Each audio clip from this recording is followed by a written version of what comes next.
Night in Plymouth, Massachusetts, where the first-degree murder trial of Lindsay Clancy has become a national flashpoint over the issue of mothers' mental health. Clancy, a mom accused of murdering her 3 young children, claims she should not be held criminally responsible because she was suffering from postpartum psychosis. 300 supporters outside the courthouse today agree.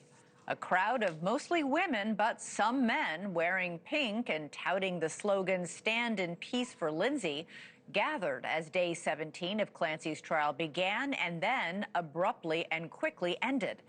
Clancy admits to strangling 5-year-old Cora, 3-year-old Dawson, and 8-month-old Colon with exercise cords.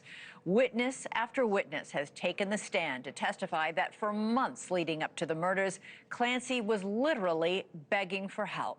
She told her mother, she told her husband, she told her husband's mother, she told doctors, suicide hotlines, anyone who would listen. But the defense says that instead of intervening and helping, a slew of mental health experts misdiagnosed her and over-medicated her, perhaps dangerously. Now, whether or not the jury believes she was insane when she committed this horrific act, the case is certainly resonating resoundingly with women across the country who are showing up in droves to support her, united in the belief that doctors and the healthcare industry do not do enough to help women after childbirth. Don't take away from what we lost, those beautiful kids, but I'm standing here for mental health awareness, and I believe those kids would have been here if she got the help she needed. We're both from Tennessee. We love Lindsay, and we're here to support her. She was begging for help, but no one was there. I don't know if us being here will make her feel any better, but I mean, she's living in hell right now. Clancy's defense attorney, Kevin Reddington, was cheered by supporters as a champion for women outside the courthouse today. What's your message to all these folks who are here today? Thank you. That's all I can say. It's amazing. Thank you. We love you, Kevin. She's so beat up and just so sad, but this will really help her out, I think. It's awesome. Tell her we love her. What do you think about you being the advocate for all women right now? I'm not an advocate. You are. Yes, you are. Inside the courthouse, trial testimony today lasted only 2 hours. The defense called just one witness before the judge abruptly stopped the proceedings for the second day in a row early. This after the judge questioned jurors one by one behind closed doors. An issue that has nothing to do with any of the attorneys in this case. So you're not to speculate about what this might be. It's also you're not to hold it against either of the parties. Before the jury departed, hospital chaplain Sheila Kavanaugh did take the stand, where she described the eerie first words that Clancy said to her shortly after Clancy's breathing tubes were removed and she was able to talk for the first time. It was January 31st, 2023, exactly 1 week after she had killed her children. Her emotional state was very neutral, a flat affect.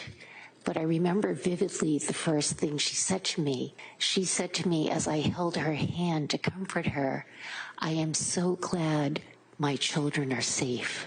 I replied theologically to Lindsay, and I said, "Lindsay, your children are safe. They're safe in heaven with God." And I held her hand throughout that conversation, and we prayed for them. Kavanaugh also provided new details about what Clancy has described as a commanding male voice in her head, which allegedly drove her to kill. She alluded to having heard a voice, and the voice, according to Lindsay, told her that if she did not follow the command, neither she nor her children would be safe. She alluded to the fact that it was a male voice and it was persistent. Prosecutors, on the other hand, have sought to paint Lindsay Clancy as a manipulative, methodical killer who executed her children because she resented them. And they have cast doubt on the veracity of that allegedly homicidal voice. And in all of these notes that detail every time you interacted with her, you never once wrote that she told you she heard a voice or what that voice said, correct? Correct. You did not document those statements in your notes, correct? Correct. Court is set to resume tomorrow. The defense is expected to call one last expert witness, followed by rebuttals from the prosecution and then closing arguments as soon as Monday. Let's bring in our panel, former federal prosecutor Nima Rahmani, criminal defense attorney Brian Claypool, and we have attorney and jury consultant Claudia Colon. Thank you, all of you, for joining us. Nima, what could be going on behind the scenes? A second day in a row of court abruptly stopping with these, quote, unforeseen circumstances. Is this a scheduling issue or something bigger? I think it's a scheduling issue. We were supposed to have one other witness today, and the defense decided not to call that witness because, again, it is going that well. That's how good Kavanaugh, the chaplain, was. She corroborated not only the voices, but that Lindsay Clancy thought she had to kill her kids to keep them safe. That's a whole nother layer. And this is not a hired gun. This is not a paid expert. This is a chaplain who's a percipient witness here. I mean, this case is really trending towards acquittal or lack of criminal responsibility. And I think the defense knows it, and they're just trying to call the bare minimum of experts. We have one more tomorrow, an expert on postpartum psychosis. Then this is going to wrap up with jury instructions, Elizabeth. Brian, this expert we're expecting to hear from tomorrow could be the same psychologist who treated Andrea Yates, the Texas mother who is still to this day in a psychiatric hospital after she drowned her children in a bathtub, also suffering from postpartum psychosis. Yeah, Elizabeth, look, prosecutors can cherry pick all they want, like Nima said, asking her, for example, why wasn't it in your notes that Clancy told you about this male voice in her head? Well, it's not in your notes because it didn't happen. That's not enough in this case. We've talked about it. The burden of proof is on the prosecutor to disprove insanity. How do you do that? You need an expert witness that I've yet to hear from. Maybe we'll hear from one in rebuttal. But Elizabeth, Clancy's, this guy Ziesel, I think his name is, he already testified to the ultimate fact in front of the jury. He said he doesn't think, based on all the medication, all the symptoms, that she is criminally responsible for her behavior. Now, you tell me, if you're the prosecutor, how do you expect a jury to rule in your favor unless you've got an expert that refutes that? So that's what I'm waiting to hear. Yeah, just to be clear, because you've raised a really good point, Brian, under Massachusetts law, the prosecution must prove she wasn't insane. The defense doesn't have to prove she was insane. That's exactly right. Thank you, Elizabeth, for clarifying that. Because you and I talked a week ago. I said this case is a battle of the experts. And you cannot cherry pick. You can't pick little things. Oh, she behaved this way. She ordered scallops for dinner. That means she didn't do it. You need more than that. You need an expert. Claudia, this case is really split in the public. I mean, first of all, the amount of commentary, the amount of public interest in this case is off the charts. People are watching every moment of all the testimony. People have very strong opinions. We saw that big crowd outside the courthouse today. There were other demonstrations, not just outside the courthouse. There was a demonstration even as far away as the UK. We know that this jury, and sentiment divides along gender lines. Women are very much saying, hold on, we don't treat women well enough writ large in the healthcare industry, but especially when it comes to postpartum issues. We're seeing these debates online where men are saying she was just selfish and women of all political stripes are defending her. This jury is 12 women and 8 men.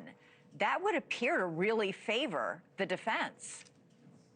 Yeah, it's difficult to say with certainty because in the jury selection and analysis world, you never want to say that a person, just because they're a woman or just because they're a man, they might be good or bad for the defense or the prosecution, because people are not just one thing, right? We are made up of our value beliefs. We're made up of our experiences, our backgrounds, our education. So it's not as clear cut as just because there might be a majority woman jury. And I should also make the point that, yes, there's 18 people on the panel now, but it will get reduced to 12. Right. Who will be selected at random. So we don't know the actual final makeup of the jury, but it is difficult to say that just because somebody is a woman, they might lean more towards the defense. Now, what you mentioned, about the protests today does seem to suggest that this is, resonating widely across, especially women, but even with that, we don't know who's in the jury pool. We don't know what their particular experiences are with mental health, with maternity, and all of that. So those are other factors that we would need to look at before we're able to say something like, would that be favorable or not? Right. It's just clearly resonating with women where you only have to read and watch all the commentary. Women have long been, we know, neglected. I mean, all prescription drugs are tested on men. We've, lately just had the medical industry and doctors wake up to start, treating women for menopause or perimenopause. Many women have felt neglected when it comes to postpartum health care, that people don't take them seriously. No, and that's absolutely true. And I think, for the most part, I think we can assume that most women will feel that way because it's just such a universal experience, as you said, in this country. I mean, neglected in the healthcare industry for as far as history goes in the healthcare industry. But it's still, I just like to caveat it that it's just not that clear cut, that if we do see. Just because a juror is a woman doesn't mean it's a slam dunk.